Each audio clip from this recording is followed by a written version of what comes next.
जय श्री कृष्णा। आपका दीक्षिखा के चैनल में स्वागत है। श्रीमद् भगवत गीता अध्याय 8 भाग 3। यन्य वापि स्मरन् भावं त्यजत्यन्ते कलेवरम् तं तमे वैति कौन्तेय सदा तद्भाव भावितः। इसका भावार्थ है, हे कुंती पुत्र, शरीर त्यागते समय मनुष्य जिस जिस भाव का स्मरण करता है वह उस भाव को निश्चित रूप से प्राप्त होता है। इसका तात्पर्य है, यहाँ पर मृत्यु के समय अपना स्वभाव बदलने की विधि का वर्णन है। जो व्यक्ति अंत समय कृष्ण का चिंतन करते हुए शरीर त्याग करता है उसे परमेश्वर का दिव्य स्वभाव प्राप्त होता है। किंतु यह सत्य नहीं है कि यदि कोई मृत्यु के समय कृष्ण के अतिरिक्त और कुछ सोचता है तो उसे भी दिव्य अवस्था प्राप्त होती है। हमें इस बात पर विशेष ध्यान देना चाहिए, तो फिर कोई मन की सही अवस्था में किस प्रकार मरे।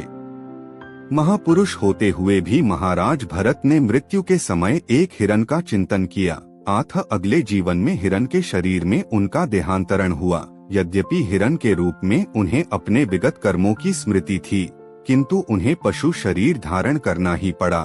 निस्संदेह मनुष्य के जीवन भर के विचार संचित होकर मृत्यु के समय उसके विचारों को प्रभावित करते हैं, अतः उस जीवन से उसका अगला जीवन बनता है। अगर कोई इस जीवन में सतोगुणी होता है और निरंतर कृष्ण का चिंतन करता है तो संभावना यही है कि मृत्यु के समय उसे कृष्ण का स्मरण बना रहे। इससे उसे कृष्ण के दिव्य स्वभाव को प्राप्त करने में सहायता मिलेगी। यदि कोई दिव्य रूप से कृष्ण की सेवा में लीन रहता है तो उसका अगला शरीर दिव्य ही होगा, भौतिक नहीं। अतः जीवन के अंत समय अपने स्वभाव को सफलतापूर्वक बदलने के लिए हरे कृष्ण कृष्ण कृष्ण हरे हरे, हरे राम राम राम हरे हरे का जप सर्वश्रेष्ठ विधि है। तस्मात् सर्वेषु कालेषु मामनुस्मर युध्य च मयर्पितमनो बुद्धिर्मामे वैश्यस्य संशयः। इसका भावार्थ है, अतएव हे अर्जुन, तुम्हें सदैव कृष्ण रूप में मेरा चिंतन करना चाहिए और साथ ही युद्ध करने के कर्तव्य को भी पूरा करना चाहिए।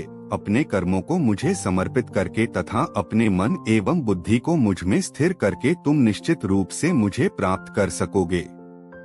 इसका तात्पर्य है, अर्जुन को दिया गया यह उपदेश भौतिक कार्यों में व्यस्त रहने वाले समस्त व्यक्तियों के लिए बड़ा महत्वपूर्ण है।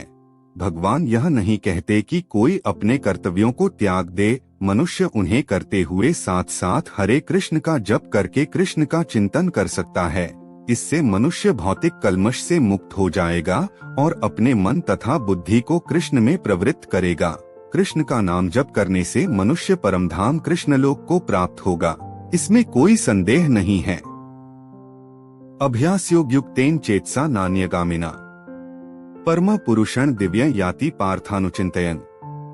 इसका भावार्थ है, हे पार्थ, जो व्यक्ति मेरा स्मरण करने में अपना मन निरंतर लगाए रखकर अविचलित भाव से भगवान के रूप में मेरा ध्यान करता है वह मुझको अवश्य ही प्राप्त होता है।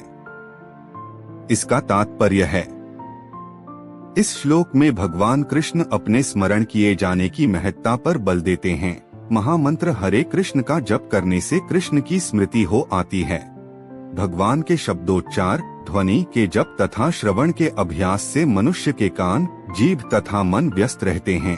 इस ध्यान का अभ्यास अत्यंत सुगम है और इससे परमेश्वर को प्राप्त करने में सहायता मिलती है। पुरुषम का अर्थ भोक्ता है।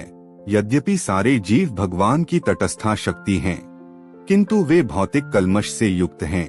वे स्वयं को भोक्ता मानते हैं जबकि वे होते नहीं। यहाँ पर स्पष्ट उल्लेख है कि भगवान ही अपने विभिन्न स्वरूपों तथा नारायण, वासुदेव आदि स्वांशों के रूप में परम भोक्ता हैं। भक्त हरे कृष्ण का जप करके अपनी पूजा के लक्ष्य परमेश्वर का, इनके किसी भी रूप नारायण, कृष्ण, राम आदि का निरंतर चिंतन कर सकता है। ऐसा करने से वह शुद्ध हो जाता है और निरंतर जप करते रहने से जीवन के अंत में वह भगवत धाम को जाता है। योग अंतःकरण के परमात्मा का ध्यान है। इसी प्रकार हरे कृष्ण के जप द्वारा मनुष्य अपने मन को परमेश्वर में स्थिर करता है। मन चंचल है, अतः आवश्यक है कि मन को बलपूर्वक कृष्ण चिंतन में लगाया जाए। प्रायः उस प्रकार के कीट का दृष्टांत दिया जाता है जो तितली बनना चाहता है और इसी जीवन में तितली बन जाता है। इसी प्रकार यदि हम निरंतर कृष्ण का चिंतन करते रहें तो यह निश्चित है कि हम जीवन के अंत में कृष्ण जैसा शरीर प्राप्त कर सकेंगे।